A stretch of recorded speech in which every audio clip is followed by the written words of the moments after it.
আসসালামু আলাইকুম এভরিওয়ান, সবাই কেমন আছেন? আশা করি সবাই ভালো আছেন। তো এই যে বারো ভাজা, এটা সবারই পছন্দের খাবার। আর বসুন্ধরা সিটির পাশে ইউটিসি বিল্ডিং, মেনলি আমার যে অফিস, এটার সামনে এই মামার প্রতিদিন সন্ধ্যাবেলা বসে। আপনারা যদি বারো ভাজা খাইতে চান তো এই মামার বারো ভাজাটা ট্রাই করতে পারেন। তো আজকে আমি দুপুরে লাঞ্চ করি নাই, তো আমার খুবই খিদা লাগছিল, তো আমি ভাবলাম যে যাই দেখি মামার কাছে ভালো কি আছে। তো মামারে বললাম যে মামা, একটু সুন্দর করে লেবু টেবুর রস দিয়ে আমাকে একটু বানায় দেন। বাট মামার এতই প্রেশার ছিল যে উনি একসাথে 3-4 জনের জন্য বারো ভাজা বানাইতেছিল। মানে মানে প্রোডাকশন যখন বেশি হয়ে যায় তখন খাবারটা কিন্তু অত মজা লাগে না। বাট যখন উনি একটু থাকবে, ফ্রি থাকবে, তখন যদি আপনি ওনারে বলেন যে মামা আমাকে একটু বানাই দেন, তখন কিন্তু উনি রিল্যাক্সে আপনার পছন্দ মতো বানিয়ে দিতে পারবে। কারণ এখানে বারো ভাজাটা কিন্তু কাস্টমাইজ করে নেওয়া যায়। কাস্টমাইজ বলতে ধরেন আপনি চাইলে দুইটা দিয়েও নিতে পারবেন, শুধু বাদাম দিয়ে নিতে পারবেন। বা আপনার যদি চানাচুর মাখা খাইতে মন চায়, আপনি শুধু চানাচুরে পেঁয়াজ দিয়ে মাখায় নিতে পারেন, কাঁচামরিচ দিয়ে। আবার আপনার যদি কাঁচা ছোলা খাইতে মন চায়, আপনি সেটাও করতে পারেন। সর্বনিম্ন 30 টাকা থেকে শুরু, এরপরে আপনি যত হাইয়েস্ট নিতে পারেন।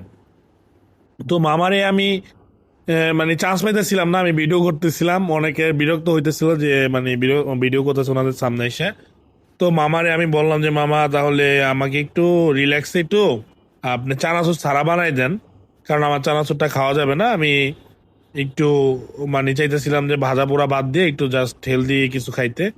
তো মামারে মানে কাঁচা ছোলা এগুলা দিয়ে বললাম যে কাঁচা ছোলা প্লাস বুট, তারপরে টমেটো লেবু এগুলা দিয়ে আসলে বানাই দিতে। তো মামা আমাকে সুন্দর করে একটু লেবুর রস টস দিয়ে পরে বানাই দিছে। আমার কাছে মানে খাওয়ার পরে অতটা মজা লাগছে ব্যাপারটা এরকম না, বাট মজা না লাগার রিজন হলো আমি চানাচুর নেই নাই, মেনলি চানাচুরটা একটু স্বাদ বাড়ায় এখানে। আর উনি বেশি শশা দিয়ে ফেলছিল। আমি বলতে ভুলে গেছিলাম যে মা শশা দিয়ে না তো, কারণ শশাটা দিলে পানি ছেড়ে দেয় বলে খাবারটা অত মজা লাগে না। তো আমি মামার কাছ থেকে নিয়ে মোটামুটি টেস্ট করছি, ভালোই লাগছে। 30 টাকা অনেক অনেক দেয়, মোটামুটি পেট আমার ভরে গেছে। রাতে মনে হয় না আজকে আর ডিনার করা লাগবে।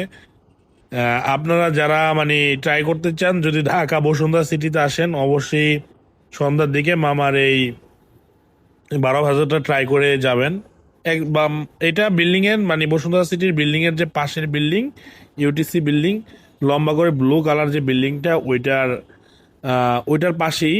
তো আপনারা ইনশাল্লাহ আইসা এটা ট্রাই করবেন। সবাই ভালো থাকেন। আল্লাহ হাফেজ।